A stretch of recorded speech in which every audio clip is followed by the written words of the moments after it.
Okay. All right. So again, I think in our desire, do I have sound on? You guys hearing me okay? In my desire to just dump as much of my experience on you guys as possible in this 2-day setting, what we're going to talk about next, before we wake up our friends in the States, is building your online business. I've said earlier that I've been very, very fortunate in this space, in that I think I learned early on that the key to building these businesses was your ability to generate leads and sales. And so I owe, to a large degree, I credit the media buying I've done to create great companies. In '99, I helped start a company called MetaReward, which is one of the early affiliate networks. That was sold for $30 million. Now, the bitter truth, and I'll tell this to you as honestly as I can say it in these slides, is be careful who you take money from. Venture capitalists are adept at removing you from your money. So that was in part what happened with MetaReward. Then went on to go found a company called Connexus. We raised $20 million in venture capital. We got a bit smarter the second time because we took 10 out for ourselves, which was quite nice. We built that into over $100 million a year. It's since merged and done some things. I bought several companies in between that time. Started a company called AdX, which was a public company that went on to do some good things. We raised $8 million from angel investors. And in that process, we did 5 acquisitions. So we bought 5 companies. So I've been on both sides of the fence. I've been that person that has started with nothing and built great companies. I've been buying companies. So if my hope is today that I can teach you a couple of things that if you do in your business, once you get them building up, there's a few key things that if you do will make your company infinitely more valuable to somebody up the food chain. So we're going to talk about building your online business with as much time as I possibly can. I've given you my highlights a bit. I won't bore you necessarily as much, but I've considered myself a startup guy for 12 years.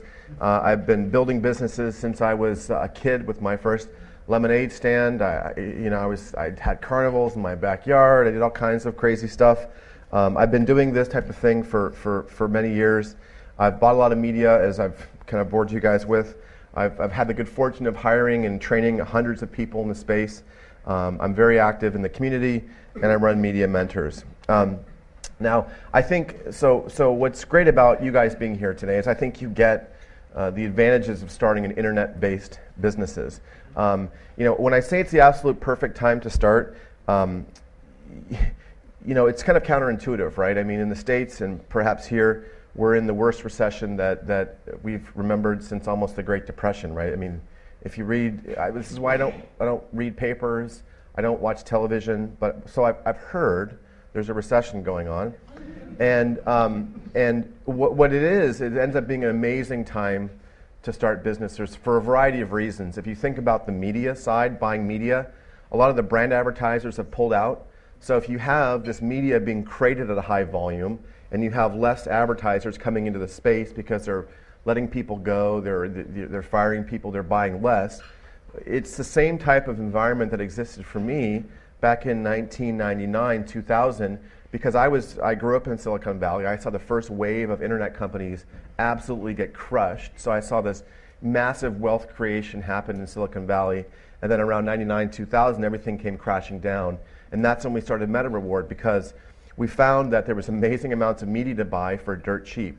So that's the one aspect of why it's a great time to start a business. The second part of it is a lot of people on the sidelines, really talented, incredibly bright people, far smarter than me, that are out there that you can hire, either on a consulting basis or an hourly basis, that will do amazing things for your business. So it turns out there's a lot of highly talented people out there that are available to hire. So for those 2 reasons alone, I think it's an amazing time to start an internet business. You're much, much more likely to succeed in internet business for a couple of reasons. You tend not to have a storefront. You don't have a lot of employees. You don't have inventory. There's a whole lot of reasons. I mean, I've just been surrounded with people with laptops that have businesses that can go anywhere in the world. It's super easy to scale, as I've told you. If you can find winning campaigns, and again, I'm going to take it out of the media buying realm and talk about really any internet business. So if you're a product owner, If you have an idea, it's really easy to scale these ideas because, again, your market is the world. Like, when I talk about buying media in the Scandinavian countries, those are my customers. I'm not limited to people in the San Francisco Bay Area. I can buy media anywhere in the world. I can attract customers in the world. I can go over to China. I can do all these things. So it's amazing how much easier you can scale using internet businesses. The next point is a rising tide raises all boats. Again, I love being like at the feet of these giants as they battle it out. I'm just enamored with Google and Facebook and Apple and Yahoo and AOL and Twitter and Dig, and like these guys are all just battling it out. And what ends up happening in those situations is companies get bought for ridiculous amounts of money. Okay, ridiculous amounts of money, because each of these guys have their own reasons to buy companies, and they may overpay for a company considerably because they're all just desperate to be that last man standing. Facebook versus Google is the latest, but Apple's in. I never in my life thought that Apple would be worth more than Microsoft. I was convinced it would never happen. But now you have Apple, which is this amazing brand, which has the iPad, the iPhone. They're building a proprietary ad serving system. It's just so I love. I just grab some popcorn, just watch the movie happen right in front of me, and it's great drama. You have egos, and it's awesome. But for the entrepreneur, you can build businesses that are sold for way more than they should be sold for, because there's such an amazing amount of energy in this space. And then you'll have more fun. I don't know how else to say this. You just meet weird people along the way. And I like that. I got my first job in the Bay Area in '96, and I remember my first day in the job, my new customer was Wired Magazine. You guys remember Wired Magazine? Yeah? Okay. So they were up in San Francisco, and I was kind of like showing up there, and I was more of a classically trained sales guy. I went through all the courses and had everything dialed in, and I was wearing my tie, to walk in there and cruising. And there's these dudes with like, tie dyes and like tight shorts. That's a little weird, but and they're just hairs all over the place. They're all messed up. And the guy took one look at me and he handed me some scissors, okay, and said, either you can do it or I'll do it. And then he pointed to a wall, and the wall was about hundreds of ties that were just like stamped up. So I said, wow, welcome to the internet. So, I don't know. I think differently. I'm a middle child, right? Like maybe I'm weird because I'm a middle child. I don't know what it is, but I've always gravitated toward weird, smart people. And in this space, I can't tell you the number of Rhodes Scholars, the number of insanely bright people. One of my biggest customers was a PhD student. He studied in Stanford. He studied how viruses exist in human nature, and he applied that technology to how viral campaigns happen online. So that's just one example of just hundreds of people, thousands of people I've met along the way that are just different. Like they dress weird, they are weird, they're half my age. In Shaq's case, he's turning 15 today, so I want to everybody wish Shaq a happy 15th birthday. But I learned early on that age didn't matter, what you look like didn't matter, race didn't matter, nothing mattered. I'll tell you one more quick story. When I built MetaReward, one of my biggest affiliates was a guy that I was sending a check to $60K a month for, and this is back in 2000.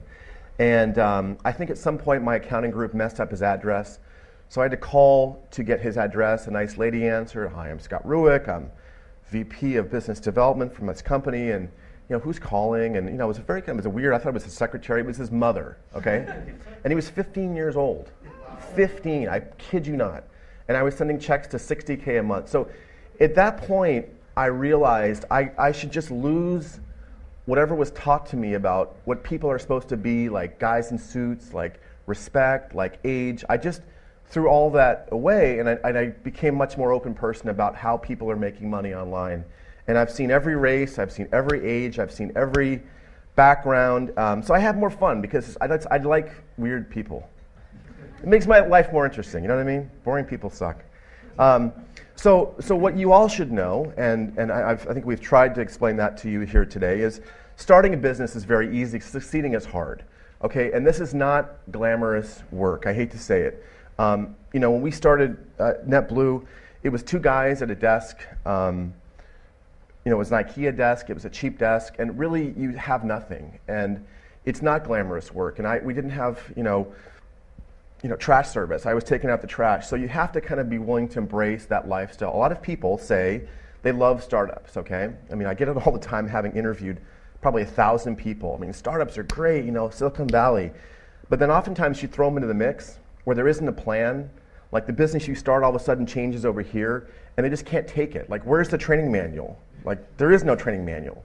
Like, that kind of stuff, I think, throws some people. So you have to be willing to kind of embrace that and know that oftentimes it's not glamorous work. And truly, like, there are times in our businesses that we thought we for sure were going to fail. All the indications where we were losing money, and really all you have is hope. And then just all of a sudden, out of the blue, some angel appears over here and they just grant you this wish, and all of a sudden you're now doing something else and you keep going. So I can't tell you enough that business building is tough, but sometimes hope is all you have. I'm so sorry if this is, you guys can't even read this, right? But you'll get this on DVD and you'll be able to look at this stuff. But there's a lot of parallels. I think if you're good at media buying, you by nature become almost good business builders. There are some fundamentals to buying businesses and building businesses. They're eerily similar to buying media. Some of the techniques still exist. I mean, they're just fundamental stuff that, again, I think there's an army of gurus that teach you all this crazy stuff. I'm kind of more old school. I like fundamentals first, techniques second. I try to always over deliver. If I give you my email address, it's because I mean it. I really do love this stuff. You got to stop planning and start doing. You got to actually do something to make money.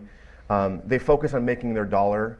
There's a million reasons why you shouldn't start a business because it's risky and all that stuff, but they focus on making their first buck.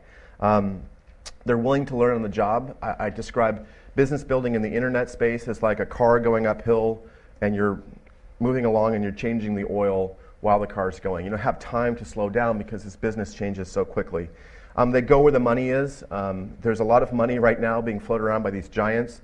They figure out rich markets and they attack the rich markets first. You don't want customers that have no money. It does suck. They run lean. They're cheap. We're cheap. We're super cheap people because I'm so deathly afraid of failing in my businesses that I run these things super lean. And so, I probably have holes in my shoes. Like, I'm just deathly afraid. So I run these things as lean as I can. I outsource when I can. I don't pay people a lot when I start these businesses. I pay them a lot when I get going. But usually it's like, look, we're going to do this together. We're not going to make some money, but we're going to start off and we're going to run lean. And then finally, you measure everything. If you can measure things, just like media buying, it tends to be a good thing. So usually, you have two decisions to make, right, in these things. There's what I call lifestyle businesses, and there are big company businesses. And so, and it's okay to change, right? It's okay, but know that they're very, very different businesses, okay? So lifestyle businesses tend to be very lightweight. They're key man dependent, but they're notoriously difficult to sell. And there are obviously great reasons to have lifestyle businesses. You want to be that guy that is anywhere in the world, you're in Tahiti, you're making money, it's all good. And there's a lot of money to be made doing that. No doubt about it. There's a lot of guys that have big businesses that want to go that way because they're tired of the board of directors, they're tired of the VCs, they're tired of flights in New York. So they want to be lifestyle businesses, which is an amazing business to have. But remember, it's you. So if you stop working, you have nothing, right? So it's all key man dependent.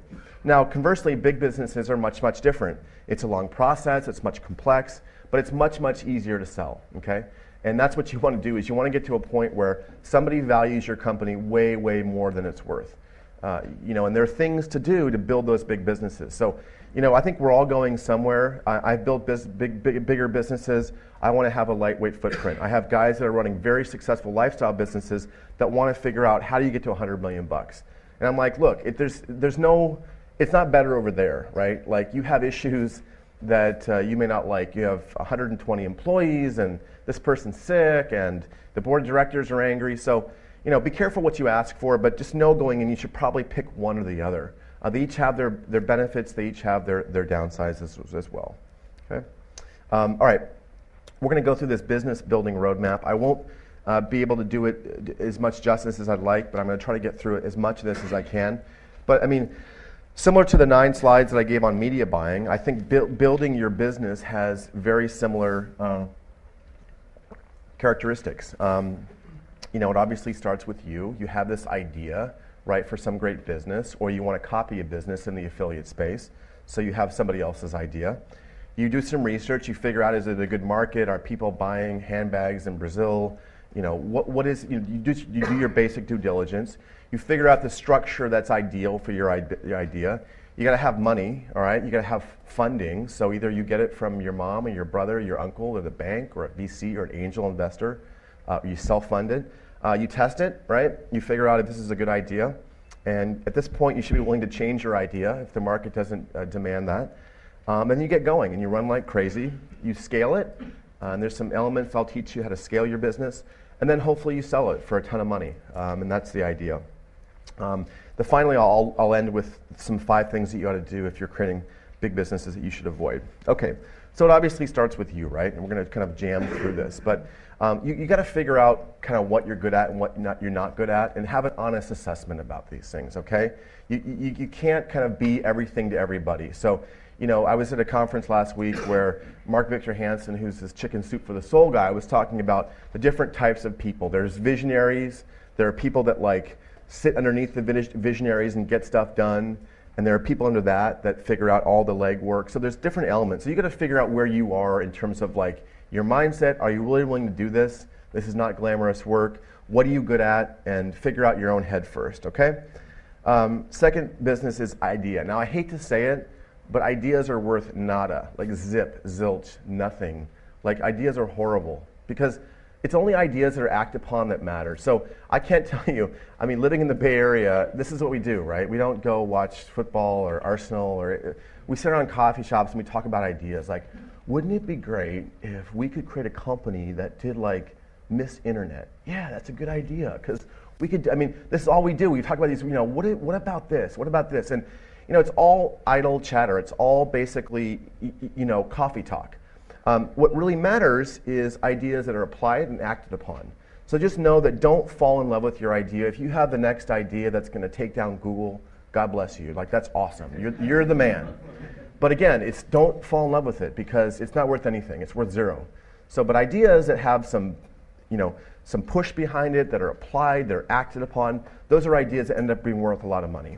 So that's my saying there. All right, so when you have an idea, right, and I've had a lot of ideas down the road, you figure out, you do some basic research, right? You figure out who's already doing it. You figure out how they're doing it and see if you can deconstruct what they're doing or reconstruct what they're doing. And then you got to figure out how you're improving something. Are you improving anything in the idea? Is it just a complete copycat idea, which are great businesses also? But are you doing something that's different? What's your angle? What's your niche? And so you got to figure this stuff out before you really think about building businesses, or else you're not likely to succeed. You got to figure out the structure, right? So now you figure out yourself. You have this killer idea that you think is great. You figure that it's a great market. People have money in the market. It's unique. You have a unique element to it. You got to figure out the structure of it, right? I mean, is it a sole proprietor? I'm not sure the legal laws in the UK, but in the States, you can be a sole proprietor, you can be an LLC, you can be a corporation. You got to figure that stuff out and basically set that stuff up. And that's really important down the road if you want to sell your business for a lot of money. There's actually things you should do to start the business that'll make it a lot easier for you to sell the business down the road. So again, this is one of those questions: what kind of business are you building? If you're building a lightweight business where you're an affiliate, you may not care about corporate structure so much. You just want to make money. You know what I mean? You can put it in my name, so it's not a big deal. Funding, all right, you got to get cash. The reason that most businesses, well, there's a lot of reasons why businesses fail, but one of the biggest ones is lack of funding. So you got to have money to do this stuff. Now, you don't need a lot. I've started a lot of these businesses for not a lot of money, but you got to have some money. So you got to figure out where you get it from. And I'll tell you that each of these places have a cost, right? I've raised money with my own money. I've raised money with venture capitalists. I've raised money with angel investors, and each has their downside. And I've borrowed money, which is great too. So you got to think about, you know, kind of like why you're doing it, and figure out how much you need and figure out how you're going to structure that money. But most businesses fail because they're just improperly funded. Okay. Then you test. It's again quite simple. You get some data. You test your idea. So you have this new idea for a new pen or something like that, you know, and you test it on Facebook. You test it on AdBlade, you figure out if there's a big pen market, and you basically get some data, right? You talk to potential customers. You got to like get this stuff going. You can't. Far too many people sit in planning mode and like what I call analysis paralysis. And you know, again, it's like an idea. It's worth nothing. It's worth zero. So sorry about that. You got to get some data. You got to test your product. Again, it's very straightforward. You get some data, you record the information, and you start to iterate. And this is where you got to be willing to make sure to know that the business you start with won't be the business you end up with. And here's an example. When we started NetBlue, well, actually both companies. So the first company was MetaReward, but what most people didn't know about MetaReward, we started as a search engine, okay, that paid people. So at that point, it was GoTo.com, which is the predecessor to Overture, which was Yahoo Search. But we saw that happening, so we said, we'll do a search engine, and then we'll pay people to search. It's genius, man. Like, wow, I can make money in search online. And it turns out the advertisers hated it, obviously, because they got crappy leads and stuff. But we were able to then realize that quickly and iterate the business into an affiliate network. Same thing with NetBlue. With NetBlue, we started off the company as Your Free DVDs, okay? Right? It's like stupid, right? It was like Your Free DVDs. We were giving away Spider-Man DVDs if you completed a credit card offer. So we were saying, look, do you want a free Spider-Man DVD, which was huge at the time? People were like, yes, I want a free Spider-Man DVD. And so he said, we'll give you one if you register with a credit card, or you sign up for Netflix or Columbia House. And so we were the predecessors of doing that type of business. Now, again, the problem with that business is that people hate free. I mean, they hate incentivized marketing. So we morphed that into a lead generation business. We at some points were like 20% of Netflix's new customer acquisition. So we were driving massive amount of volume. So we created the tagline, we deliver customers, okay? So we were able to change those businesses. So just be flexible. Don't be in love with your idea, and be willing to change as the market changes, okay? You got to start. Hopefully by now you're making some money. You've tested, you're iterating, you're changing. But this is the part that really is hard, and it needs to be a passion of yours for 12 hours straight or more. You know, in this example, I had a 3-month-old little girl. Okay, I had a lot of, maybe goes back to the you piece of it, but I had so much desire to succeed, there was nothing that's going to stop me from putting food in her mouth, okay? So this is a point where you have to beg, borrow, steal. You have to literally will the business to win, okay? And again, if you have enough why, there's really nothing you can't achieve in this area. But again, you're going now at this point and you're cranking along. Now, here's the difference between lifestyle businesses and big businesses that you can sell for tons of money, is how do you scale the business past yourself? Now, lifestyle business by definition is you, okay? It's you building a business. You're the man, you're in charge, you own everything, you're running the show, you're making tons of money, that's you. To build a real big business, to build a business that's doing $8 million a month or $10 million a month, you've got to figure out a way to scale. And so scale means you need to hire people around you, hiring A players around you. You can't do that, you don't have any business being a big business. You've got to lose the key man dependency piece of it. If you can't figure out ways to replace yourself as fast as possible, you won't be successful in building businesses. Also, you have to build systems that scale.